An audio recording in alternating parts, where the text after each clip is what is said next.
नमस्कार, बहुत स्वागत है आपका। आप देख रहे हैं द न्यूज, आपके साथ मैं सृष्टि मिश्रा। देखिए, वीर सावरकर पर राहुल गांधी बयान देकर बुरी तरीके से फंस चुके हैं, ये सबको पता है, क्योंकि पार्टियां उन्हें सपोर्ट नहीं कर रही हैं। मतलब देखिए, कांग्रेस में जो पार्टी साथ दे रही है, समर्थन दे रही है, केवल इस वजह से कि केंद्र सरकार को घेरा जाए, अब वो सब भी पार्टियां वीर सावरकर के लिए, जो राहुल गांधी ने कहा कि मैं सावरकर नहीं हूं, माफी तो नहीं मांगूंगा। देखिए, एक राजनीति में एक एक शब्दों की परिभाषा अलग होती है और एक एक शब्द का असर बहुत गहरा पड़ता है। अगर कुछ साल पहले कुछ शब्द बोले जाते हैं तो जरूरी नहीं है कि उसको भुलाया जा सकता है। उस शब्द का असर अगर गलत है तो वो बाद में भी हो सकता है, और यही देखने को मिला है मोदी सरनेम को लेकर। राहुल गांधी दो बयानों की वजह से उनकी राजनीति पर खतरा मंडरा रहा है। देखिए, पहले तो मोदी सरनेम को लेकर, उसके बाद फिर भी घमंड कम नहीं हुआ तो कह रहे हैं कि वीर सावरकर मैं नहीं हूं, माफी तो नहीं मांगूंगा। अब देखिए, जो भी कह लीजिए, बीजेपी ने इस बात को मौके पे ले लिया या फिर राहुल गांधी की राजनीति थोड़ी कच्ची रही तो बीजेपी को एक बड़ा अवसर मिल गया, ये कह लीजिए। और यही बात सत्य है। आज बड़ा खुलासा नितिन गडकरी ने भी वीर सावरकर को लेकर अब बयानबाजी दे दी है, जहां आपको बता दें, परिवहन मंत्री नितिन गडकरी का बड़ा पलटवार राहुल गांधी के ऊपर हो गया है। सांसदी तो चली गई, अब देखिए राजनीति भी उनको सिखाई जा रही है। ये बहुत बड़ा तमाचा है दर्शकों कांग्रेस पार्टी पर, क्योंकि अब राजनीति को लेकर ज्ञान दिया जा रहा है जोरों शोरों से। बीजेपी ही नहीं, बीजेपी चलिए सबसे बड़ी उनकी ऑपोजिशन की पार्टी है, बीजेपी को ही हराना है, राहुल गांधी की पार्टी को, कांग्रेस को। इतनी बड़ी कहीं ना कहीं भारत जोड़ो यात्रा जो की, वो भी धूमिल होती हुई नजर आ रही है। कहा जा रहा था कि राहुल गांधी की छवि भारत जोड़ो यात्रा से कुछ सुधरी हुई नजर आई, जनता तक राहुल गांधी ने जो तपस्या की। हालांकि देखिए, कांग्रेस पार्टी लगातार कह रही है कि राहुल गांधी ने बहुत कड़ी तपस्या की है और उसकी मेहनत को कहीं ना कहीं बीजेपी उनकी मेहनत से डर गई, क्योंकि बीजेपी को पता है कि राहुल गांधी गांव-गांव तक पहुंचे, लोग उनसे मिलने आए, उनका आभार व्यक्त किया, तो इस चुनाव में बहुत बड़ी आंधी आने वाली है, बीजेपी उस आंधी में उड़ने वाली है। लेकिन उसके पहले ही एक बड़ा डेंट पड़ गया, उन पर मानहानि का मुकदमा दर्ज हो गया।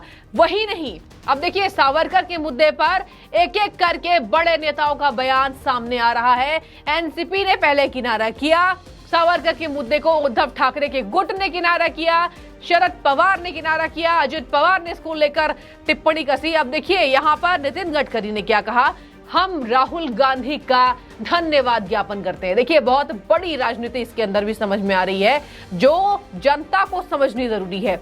नितिन गडकरी ने यह कहा है कि हम वीर सावरकर की गौरव यात्रा शुरू कर रहे हैं और ये महाअभियान दर्शकों 2 अप्रैल से शुरू हो चुका है, जहां पर अब जन जन को वीर सावरकर के द्वारा किए गए तपस्या, बलिदान और उनकी देशभक्ति के लिए जाना जाएगा। कई ऐसे लोग हैं जिन्हें यह पता नहीं है कि वीर सावरकर ने कितनी अहम भूमिका निभाई थी देश के लिए। देखिए, एक हिंदुत्व विचारधारा के वो थे, उस बात को लेकर सदन में कहीं ना कहीं उनके लिए विरोध जताया गया है, लेकिन उनके व्यक्तित्व के लिए ऐसी कोई पार्टी नहीं है जिसने कभी विरोध जताया हो। और ये बात खुद ठाकरे ग्रुप ने कही है कि कहीं ना कहीं वीर सावरकर की जो विचारधारा थी उससे हमारे मतभेद थे, लेकिन उनका व्यक्तित्व महान था। देखिए, जिसका व्यक्तित्व महान होता है, आप उस पर टिप्पणी करेंगे तो फंसेंगे। अब मैं पूरे विस्तार से आपको बता देती हूँ कि आखिर नितिन गडकरी ने क्या कहा।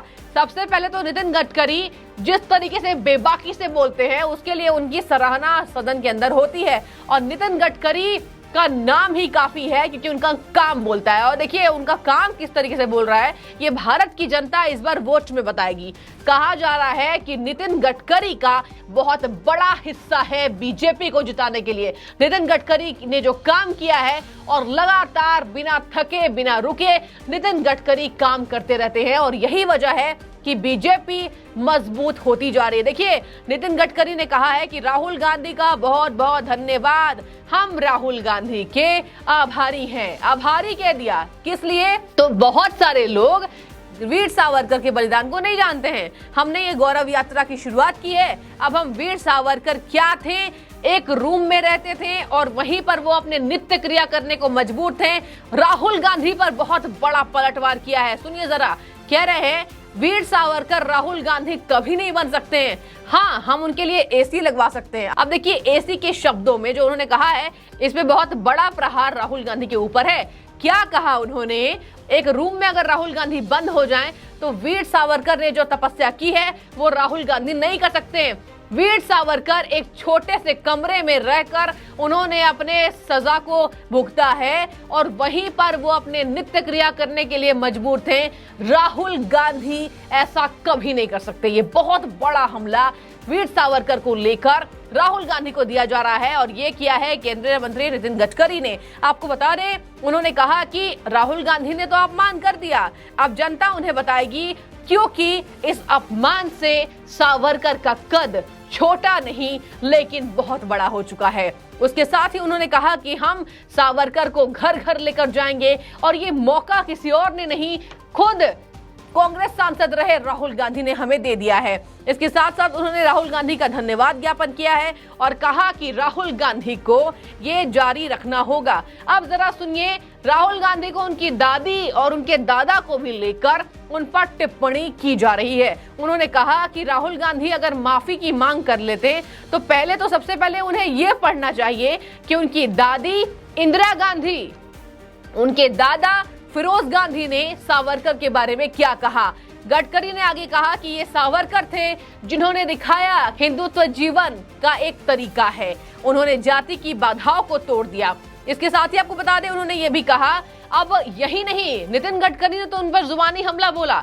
अब देखिए, यहाँ पर देवेंद्र फडणवीस ने भी उन पर जुबानी जंग तेज किया है, जहां पर देवेंद्र फडणवीस ने भी यही बात कही कि माफी तो नहीं मांगेंगे लेकिन वो उनके बलिदान को कभी भी रिपीट नहीं कर सकते हैं। राहुल गांधी में वो हिम्मत ही नहीं और राहुल गांधी में इतनी समझ नहीं। लगातार देखिए दर्शकों, सावरकर का मुद्दा बहुत बड़ा बन चुका है, कांग्रेस पार्टी पर बहुत बड़ा डेंट इस पर, और सावरकर ने जो देश के लिए बलिदान दिया उनकी भूमिका इतनी अहम मानी जा रही है कि आज पार्टियां किनारा कर रही कांग्रेस पार्टी से। बहुत बड़ा असर होगा इसका। कांग्रेस पार्टी ये सोचकर बैठी थी कि कहीं ना कहीं हम राहुल गांधी के मुद्दे को लेकर उसको भुनाकर केंद्र सरकार को कमजोर कर सकते हैं। चुनाव सर पर है, तैयारी हो रही है और एक तरफ कांग्रेस को पहले अंतरकलह से निपटना होगा। अंतरकलह से कांग्रेस निपट रही थी और अब राहुल गांधी की सांसदी चली गई, अब उससे कांग्रेस पार्टी निपट रही है। अब देखिए, इंतजार मई महीने का है। मई महीने में राहुल गांधी को लेकर पूरी तरीके से कोच का फैसला आ जाएगा। अब ऐसे में देखने वाली बात होगी कि पहले सावरकर के मुद्दे को कांग्रेस पार्टी किस तरीके से झेलती है। तो देखिए, पूरे विस्तार से मैंने आपको समझा दिया। देवेंद्र फडणवीस ने टिप्पणी की, यहाँ नितिन गडकरी ने टिप्पणी की कि बहुत बड़ा शुक्रिया, हम बहुत बड़े आभारी हैं राहुल गांधी के कि उन्होंने वीर सावरकर को घर घर पहुंचाने का हमें मौका दिया है। तो आप इस बयान को दर्शकों किस तरीके से देख रहे हैं हमें कमेंट में बताइए। आपका बहुत शुक्रिया द न्यूज़ से जुड़ने के लिए।